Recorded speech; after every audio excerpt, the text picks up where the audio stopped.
Hi everyone, welcome back to my channel, Lenox Justifier of Innocence, created by Zeus and Demeter to save humanity. I'm here as the character Josephine, which is Lenox in human form, and with me is Mr. Buddy the guard dog. He was sent by the ultimate creator to watch over Lenox. Now before we get started, I wanted to thank you for clicking on this video, and I also want to thank those of you who have been following along for all of your support. If you can remember to like, hit subscribe, and share with your friends, it would be greatly appreciated and will help our channel grow so that we can continue to put great stories and good content out there for you. This channel is a fantasy justice channel where superheroes and mythological gods unite in the fight to save humanity, to restore the balance of good and evil. Lenox, the protagonist, she was created by Zeus and Demeter to stop humanity from destroying itself. What she does is she has a team called the Crew, and they go on missions based on true stories and real-world events. Some of the subjects may be sensitive in nature, so we did want to forewarn you on that. The channel is designed so that you can listen to it like an audiobook, or you can watch and enjoy the artwork, the dramatizations as it goes along the screen. Now, though we are not actors, we do try to portray the characters and the scenes in a manner that will add a little bit of humor to otherwise extremely dark subjects. And we always try to get justice and defend those innocents who have been harmed. The majority of the stories are loosely based on true stories, so we do modify for dramatic effect, and in some cases we change the names and the places to protect the identities of those involved. All the justice is carried out in imagination and fantasy. Now today, we're going to be working on the third part of the Jocelyn Nungaray story. She was a little girl. It's been all over the news, and so a lot of the information that we have was found online, and some of it was found through the use of AI, and some is fantasy. So in this portion, we're going to go into the fantasy justice portion of it, where we get justice for little Jocelyn and make her voice heard. So thank you so much for clicking on this video. I hope that you enjoyed the content. If you want to know more about what the story is about and what the series is about, I recommend that you get the book titled Lenox Justifier of Innocence, which is what this series follows. And that'll give you the entire backstory on all the main characters and the creation of Lenox and how the story came about. That can be found on all major booksellers, from Amazon to your local bookstores. So enjoy the show. We will see you at the end for a recap and a little bit of a discussion on how we can improve these situations going forward. Enjoy the show, guys.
Amalia cut the cameras, looping in enough footage of Josephine and Vetrani to avoid any suspicion.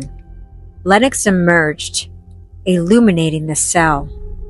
The perp sat confused. What, who the hell are you? Lenox didn't hesitate in striking them with her power. They both convulsed violently. living through all of what little Jocelyn experienced, the fear, the physical injuries, her family's sorrows. They experienced all the pain and emotions of what all the women and children that they helped traffic into slavery did. The multiple beatings, the sexual harming. It didn't take long to break them. Cowards. They couldn't last 6 minutes of what their victims endured for years. They vomited all over themselves, begging for it to stop, begging for forgiveness. It is not my place to forgive you. Only the ultimate creator can. You must take steps towards redemption, or the pain will continue for the rest of your existence on this earth, and only worsen in the underworld. Now start talking. Who's behind this operation? And how far does it span? They'll kill us. That'll be the least of your worries. Bertrani lashed Jose with her dread. He was covered in venomous spiders, biting him, filling his veins with poison. Jose screamed, but he could not move to escape the creatures as they swarmed every inch of his body. Talk! She kicked him to add insult to injury. He flew back off the chair. A black widow entered his mouth. He caved. Okay. Make it stop. Bertrani whipped her head back, causing the spiders to recede. Johann put his hands up, not wanting to endure Jose's punishment. He immediately began to spill information. Shut up, man. Dude, you're serious? I'd rather be executed by the bot than endure this mental torture. Bertrani whipped her dread back out. Lenox lifted Johann, pinning him against the wall. As you were saying, with tears rolling down his face and boogers seeping out of his nose, he spilled names, locations, everything he could to avoid further punishment. I never wanted to hurt Kid. I just did what I was told. No excuse. Are these the leaders? No, but they can lead you to the real leaders of the operation. They conduct business in multiple layers to make it more difficult to be found out by authorities. They have infiltrants everywhere, including here at Homeland Security. They most likely notified them of your visit. Oh, I'm not worried about that. They think we're reporters. Now keep talking. We're not privy to all the information. They only let us know what we need to in order to complete our tasks. Well then, you let them know. We need to speak with them urgently. Are you crazy? They're not going to talk to you. They barely talk to us, only as need basis. Oh, sure they will. We have insiders that can vouch for us. Now set up the meeting. Johann agreed. Lenox handed him her phone, instructing him on what to say. Once we meet with them, we will be one step closer to uncovering who the true leaders are behind this sadistic operation. Still enduring their punishment, thrashing in their sleep, convulsing in agony, the medical staff attempted to sedate them, but nothing could help them. Only repentance can set them free of the pain. Amalia immediately called Olgard. Olgard said they were going to have to negotiate a temporary release of Jaru for this one.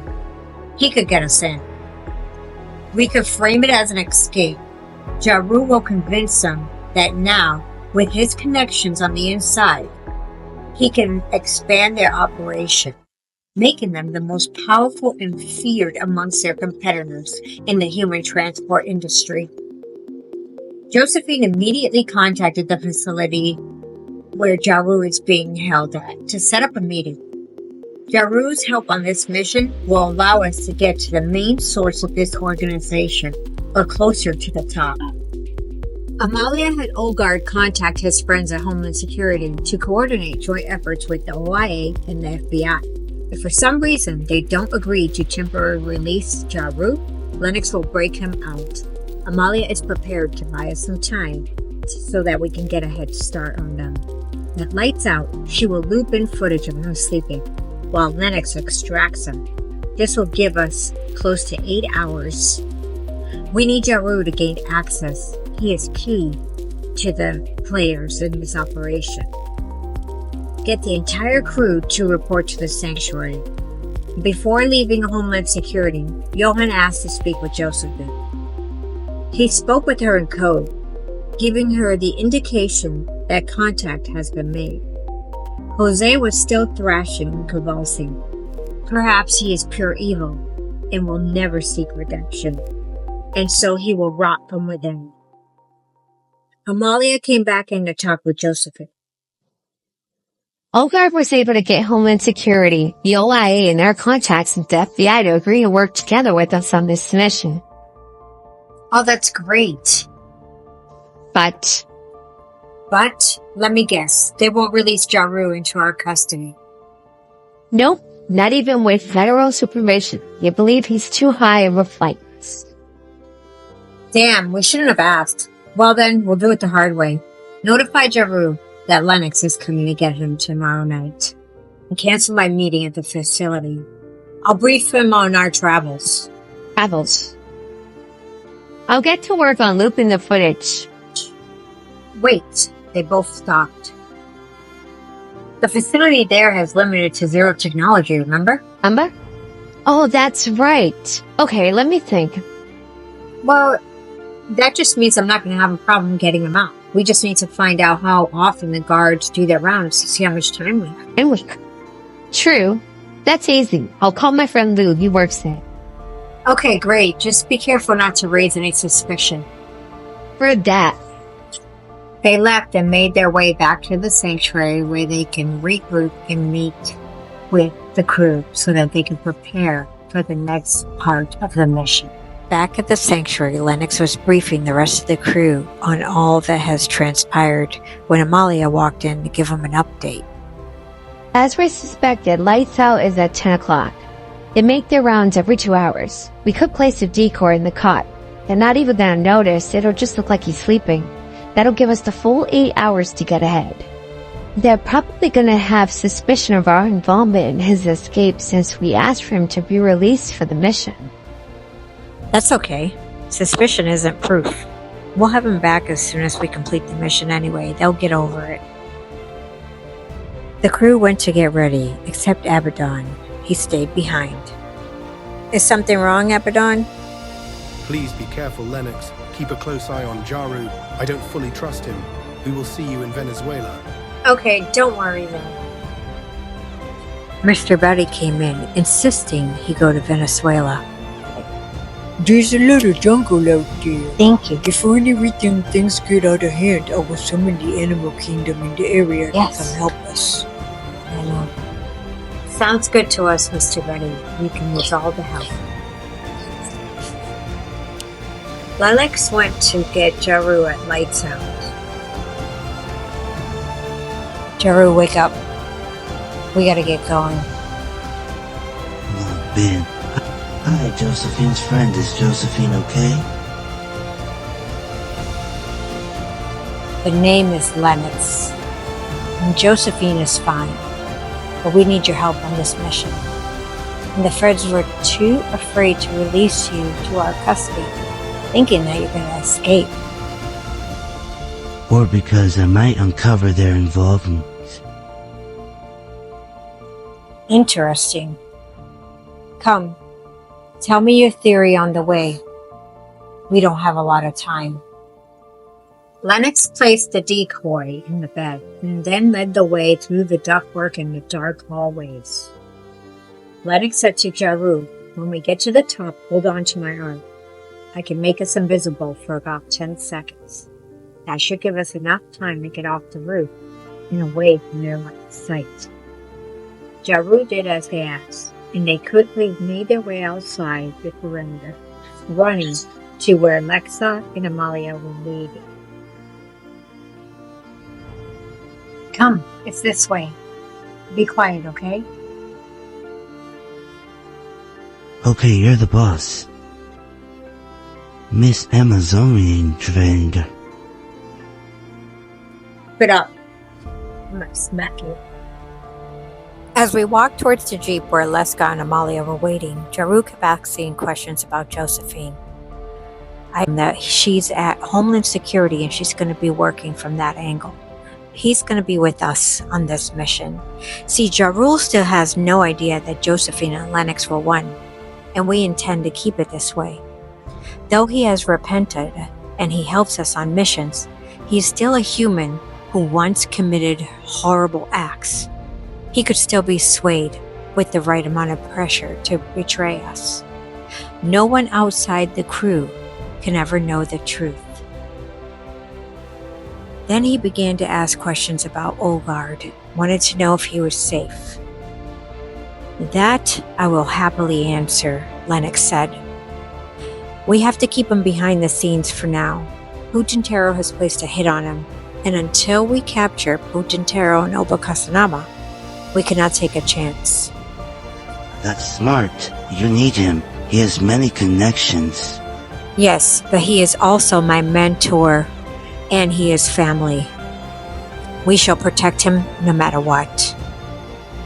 The rest of the crew has landed in Venezuela, and they're waiting for our instruction. Johan was able to make contact. Like Jose said, they were not interested in meeting until he mentioned Jaru's escape from custody. So Jaru reached out. When speaking with the boss, he mentioned the extended help from within the authorities and how he was able to greatly expand his operation from within. Intrigued, the boss accepted the meeting. Lenox is gonna be best to go in with Bully. Why Bully? If my suspicions are correct, this organization has ties to Diddy, Sony Music, and Japan. Japan?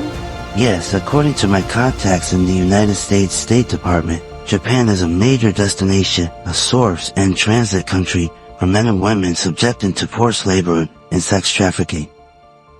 I can make them believe that working with me will expand their operation from Central America through Canada and parts of Europe, making them the largest human transport enslavement operation to exist, which will make them very rich and way more powerful than they ever could have imagined. Bully can pass for Japanese. It's better to have that commonality because they do not trust outsiders easily. Bully accompanied Jaru and they went to meet Oscar, the head in Venezuela. He was pleased with the false notion that Johan and Jose's crime actually helped facilitate this. They initially thought that their crimes would compromise their operations. Clueless to the fact that they were being set up. Amalia contacted the anti-trafficking group Jocelyn was volunteering for so they can prepare for a press conference and making sure that they were aware that justice will be served soon. Lenox and the crew took their positions hidden amongst the jungle surrounding the headquarters. Jaru and Bully went inside to meet Oscar.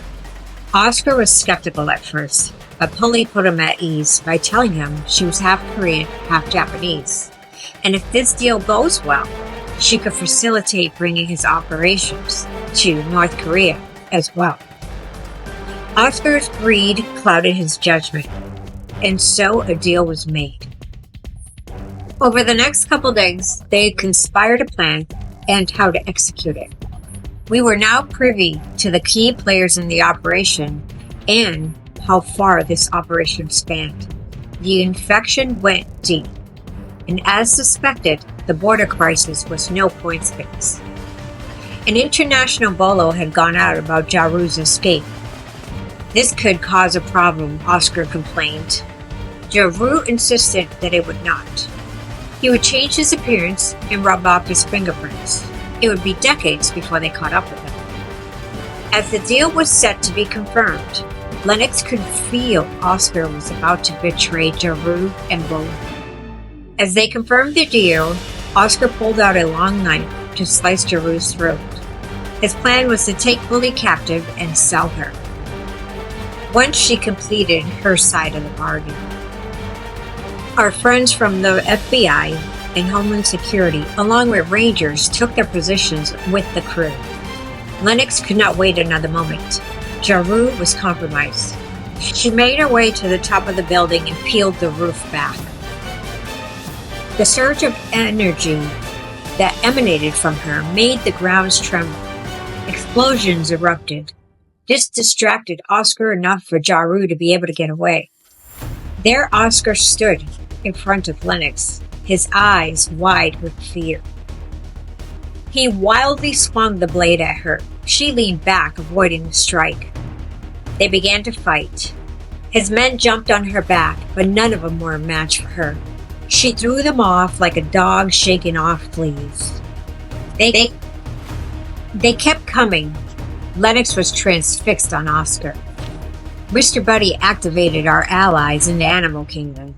Snakes wrapped themselves around the men that were attacking Lenox. Howler monkeys were making terrifying sounds. Everyone was in fear, scrambling to escape.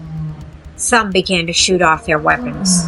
The Triple Bros, Carlita and Vetrani were outside waiting to block their escape. Lenox caught up with Oscar. Just as he was about to escape, she clocked him so hard he flew 20 feet, going unconscious as he hit the wall. The U.S. agents were stationed everywhere. They had holding facilities for this group's captives. We had tons of agents throughout the airports intercepting handlers with their victims, from Venezuela through Central America and the United States. Women, children, and young men were being set free and traffickers apprehended, but yet Sony only had more suspicions thrown at them. We didn't have enough on them yet. On their way back to return Jaru to finish his sentence, they discussed the progress of the mission. Don't worry, guys, Amalia said. Japan and Sony may not have been taken down or directly exposed for their dark operations, but I hit them where it hurts. How so? While you guys were fighting, I crashed the markets in Japan. We may not have been able to directly implode their operation, but I'll be damned if I will let them enjoy the profits. Oh man, you ladies are vicious. Thank you so much for allowing me to participate. I feel so much better being on the right side, fighting for victims. Lenox was pleased at the outcome of this mission. She briefed the anti-human trafficking group on the events. Johan and Jose were being transported back to Venezuela for their incarceration, to live out their remaining years in the hell of their own creation. The success of the mission was credited to little Jocelyn. Her bravery, her warrior soul led us to take down a big chunk of this human trafficking organization. We honor her life with renaming the group Jocelyn's Warriors. They continued good works in her name, bringing a sense of peace and comfort to her family, knowing that her spirit freed and saved hundreds of thousands of victims from being enslaved.